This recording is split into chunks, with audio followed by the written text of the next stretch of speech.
काम संपूर्ण पापों की जड़ है। काम उत्पन्न होने पर केवल पाप ही पाप बनता है। आगे चल करके ये काम इतना ढक देता है कि वो राक्षस हो जाता है, उसको समझे में नहीं आता है कि मैं कर क्या रहा हूं। जो आजकल समाज में धीरे धीरे आसुरी प्रवृत्ति फैल रही है,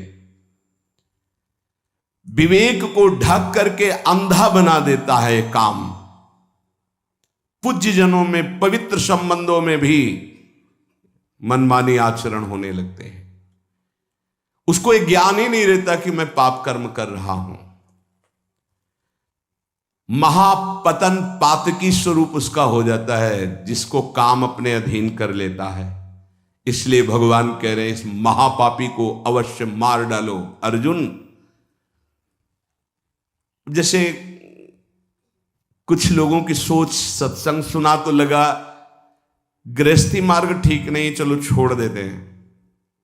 दो मार्ग हैं भगवान के ही बनाए हुए, एक निवृत्ति मार्ग, एक प्रवृत्ति मार्ग।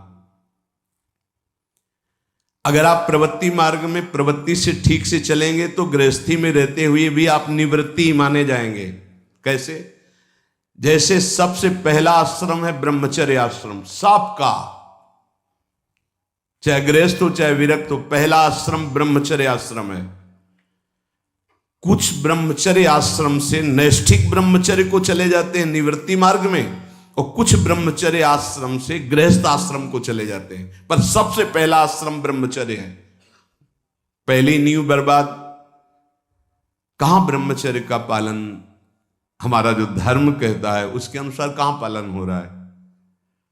जब तक पाणिक ग्रहण संस्कार विवाह नहीं हुआ तब तक ब्रह्मचर्य का आदेश शास्त्र में वो असमर्थ हो गए। आज अगला गृहस्थ धर्म, जिससे पाणिक ग्रहण किया, आजीवन उसी के प्रति भाव रखना। संतानोत्पत्ति धर्म रूपी काम, आगे चलकर आपको वैराग्य हो जाएगा, अपने आप वैराग्य हो जाएगा, भोगों से वैराग्य हो जाएगा, क्योंकि धर्मो रक्षति रक्षिता। आप धर्म से चल रहे थे, इसलिए तीसरा मार्ग वानप्रस्थ। अब वो अंदर से उसके अंदर व्याकुलता पैदा होने लगती, बहुत समय नष्ट हो गया भोगों में। क्योंकि पहले ब्रह्मचर्य था, पुनः ब्रह्मचर्य का अभ्यास जागृत होता है, और फिर संन्यास क्रम से आ जाता है। और वो नैष्ठिक ब्रह्मचर्य से सीधे, अब ऐसे सत्संग सुना और आपने सोचा कि नहीं, भजन करने के लिए हम संसार को छोड़ देते हैं, तो किस संसार को? बहुत ध्यान देने का विषय, किस संसार को? बोले इसको नहीं, इसको नहीं, इस संसार को। अगर इसका राग लेके भाग के जाओगे तो किसी भी गुफा में जाओ, काम वहां भी तुम्हें अपवित्र कर देगा, वहां भी तुम्हें नष्ट कर देगा, क्योंकि तुम्हारे अहम में बैठा हुआ, किसी घर दुकान मकान में नहीं बैठा हुआ है, वो तुम्हारे अंदर अहम में बैठा हुआ। अहम में बैठे हुए काम का त्याग, घर में रहता हुआ वो सन्यास, निवृत्ति मार्ग का पथिक हो जाएगा। और अगर अहम में काम बैठा हुआ है तो गुफा में बैठा हुआ भी वो प्रवृत्ति में उतर जाएगा काम की। ये बड़ा सूक्ष्म विषय है। इसलिए हम प्रार्थना करते हैं कि काम छोड़ने का विचार किया जाए। काम का मतलब है मलिन भावना, कामना।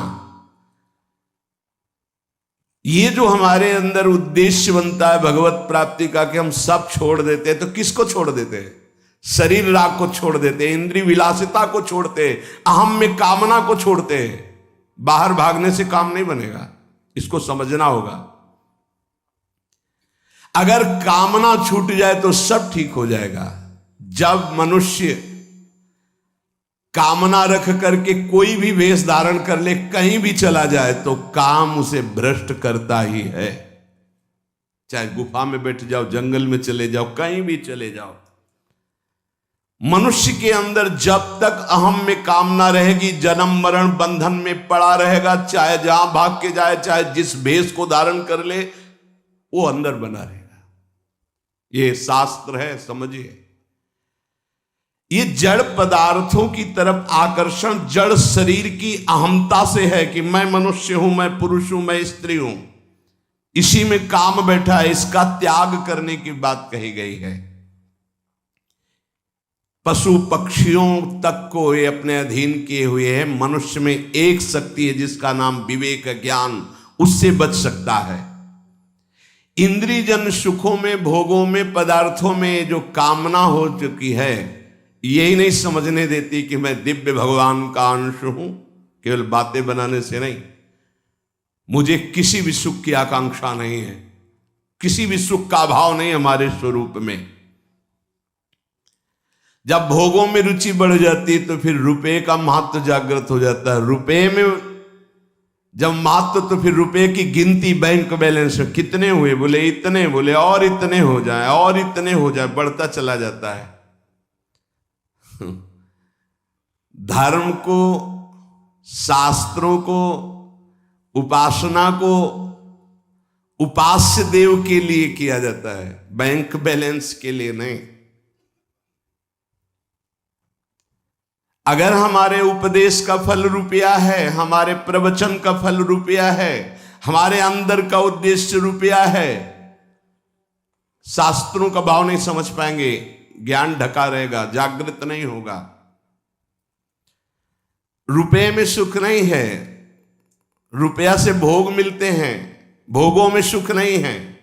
रुपया की गिनती में सुख आ जाएगा, अहम सुख। ये सारी कामनाएं अहम सुख में बैठी है। उपासक, इंद्रियाणि पराण्याहुरिन्द्रियेभ्यः परम मनः, मनसस्तु परा बुद्धिर यो बुद्धि परतस्तु सः, एवं बुद्धि परम बुद्ध्वा संस्तभ्यात्मानमात्मना, जय शत्रुम महाबाहो कामरूपम दुरासदम।